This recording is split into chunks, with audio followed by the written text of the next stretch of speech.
La lucidité est souvent présentée comme une qualité décisive, voir clair, comprendre les mécanismes, anticiper les conséquences. Mais il existe un effet secondaire rarement assumé.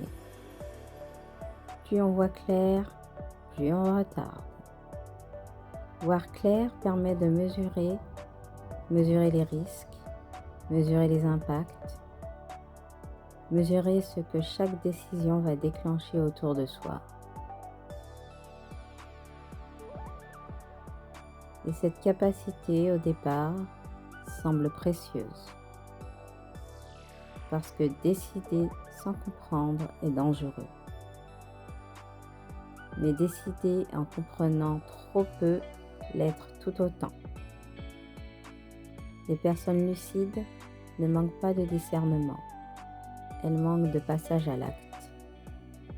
Pas par faiblesse, pas par indécision naïve, mais parce qu'elles voient tout ce qui pourrait mal se passer. Elles ne se demandent pas seulement « est-ce que c'est juste ?».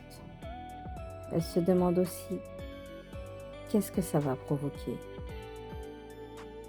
Qui va être touché ? Qu'est-ce que je vais devoir gérer ensuite ?» Chaque décision devient un système à conséquences multiples. À ce stade, la lucidité cesse d'être un outil. Elle devient un frein, parce qu'agir implique d'accepter une part d'aveuglement. Accepter de ne pas tout contrôler. Accepter que certaines conséquences soient inconnues. Or, la lucidité refuse l'inconnu. Plus on voit clair, plus on attend le moment idéal. Plus on attend que toutes les variables soient lisibles. Plus on espère une configuration parfaite. Mais ce moment n'existe pas. Et pendant qu'on attend, le non-choix devient un choix.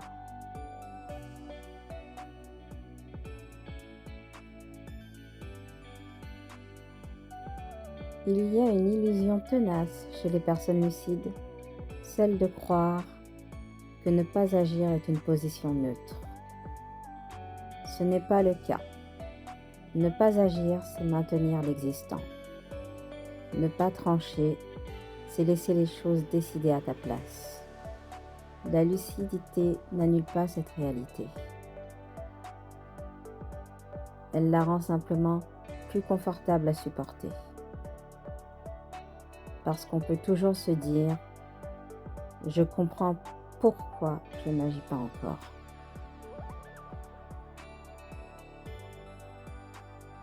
Et cette compréhension agit comme un anesthésiant. Les personnes lucides ont souvent une capacité remarquable à expliquer leur immobilité. Elles peuvent la rendre logique, cohérente, responsable. Elles savent articuler des raisons solides. Et plus les raisons sont solides, plus une inaction paraît légitime. Le problème n'est pas qu'elles se trompent.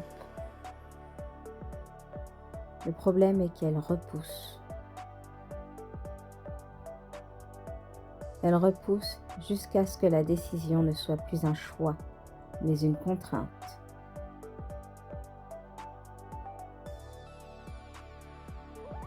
Jusqu'à ce que le contexte décide à leur place. Jusqu'à ce que la marge disparaisse. Il existe une différence fondamentale entre prudence et retard. La prudence agit pour limiter les dégâts. Le retard agit pour éviter la responsabilité. la lucidité peut servir les deux. Et c'est là qu'elle devient ambiguë.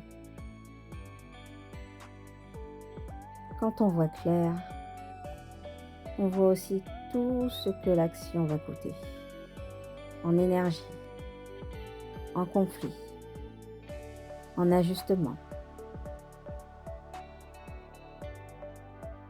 Et cette vision peut rendre l'action trop chère mentalement. Alors on temporise. On affine encore l'analyse. On attend un signal supplémentaire. Mais l'analyse infinie n'est pas une stratégie, c'est une suspension. Et toute suspension prolongée finit par se transformer en renoncement.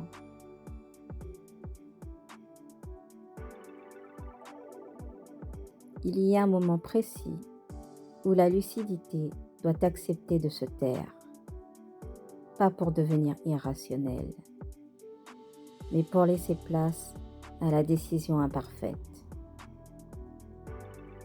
Car aucune décision réelle n'est totalement éclairée. Agir, c'est toujours agir avec un reste d'ombre.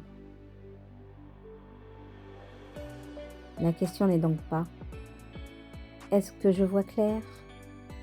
La vraie question est « À partir de quel moment ma clarté me retient plus qu'elle ne m'aide ?» Voir clair n'est pas une fin en soi, c'est une étape. Et une étape qui ne débouche sur rien devient un piège. La lucidité mature n'est pas celle qui voit tout. C'est elle qui sait quand s'arrêter de voir pour commencer à agir.